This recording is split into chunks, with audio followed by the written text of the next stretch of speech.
Kasus tabrak lari seorang pengemudi mobil yang menewaskan seorang pemotor di Jalan Raya Bekasi Cakung, Jakarta Timur pada 14 Juni lalu terus bergulir. Selasa siang, Ditlantas Polda Metro Jaya melimpahkan kasus ini ke Ditreskrimum Polda Metro Jaya setelah ditemukan adanya unsur pidana.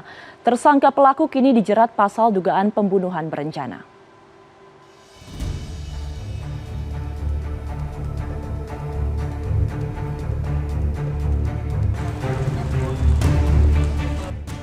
Kasus tabrak lari yang dilakukan tetangga satu perumahan dengan korban seorang pria pengendara sepeda motor di Jalan Raya Bekasi Cakung, Jakarta Timur, Rabu pagi 14 Juni terus bergulir. Tersangka berinisial OS, 26 tahun, ditangkap polisi di kediamannya yang masih satu perumahan dengan korban di Bekasi, Jawa Barat. Selasa siang, Ditlantas Polda Metro Jaya, Kombes Latif Usman menyatakan kasus ini dilimpahkan ke Direktorat Reserse Kriminal Umum Polda Metro Jaya. Pelimpahan kasus dilakukan setelah Ditlantas Polda Metro Jaya memeriksa sejumlah saksi, rekaman CCTV kejadian, serta melakukan gelar perkara.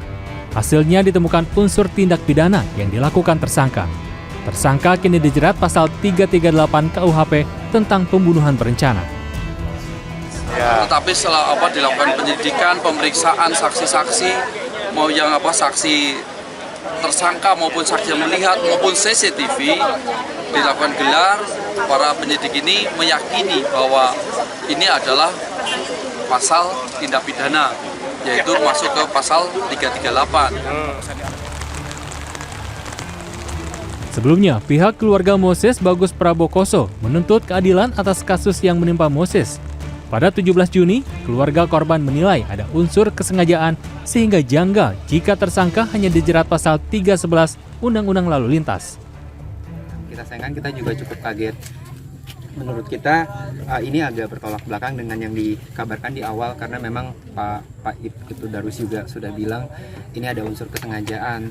Tapi yang kita lihat kenapa hanya ada yang dikenakan adalah pasal lalu lintas 310 ya. 310 yang itu yang sangat kita sayangkan menurut kita. Saat diperiksa polisi, tersangka OS mengaku saat kejadian ia sedang mengejar korban yang melarikan diri usai menyerempet hingga membuat spion kanan mobilnya pecah. Saat tiba di pintu masuk tol Cakung Kelapa Gading, tersangka menabrak dan melindas tubuh korban. Tersangka kemudian melarikan diri dan meninggalkan korban di tengah jalan. Tim Liputan CNN Indonesia. Kawanan begal memepet dan menendang seorang pengendara di Jalan Kranggan, Kecamatan Gunung Putri, Kabupaten Bogor. Korban hanya bisa pasrah lantaran pelaku mengancam dengan senjata tajam.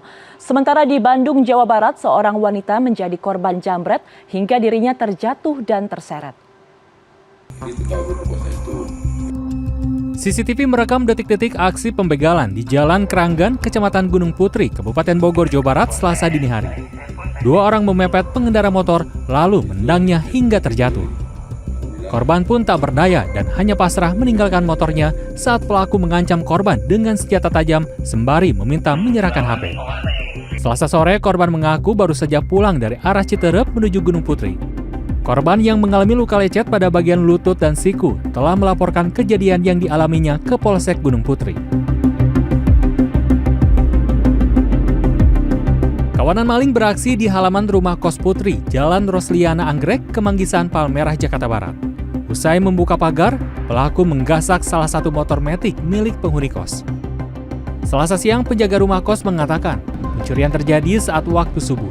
Komplotan pencuri motor yang mengenakan peci ini bukan menuju ke masjid untuk sholat subuh, melainkan untuk mengelabui warga untuk mencuri motor. Korban telah melaporkan pencurian motornya ke polisi. Tim Liputan CNN Indonesia.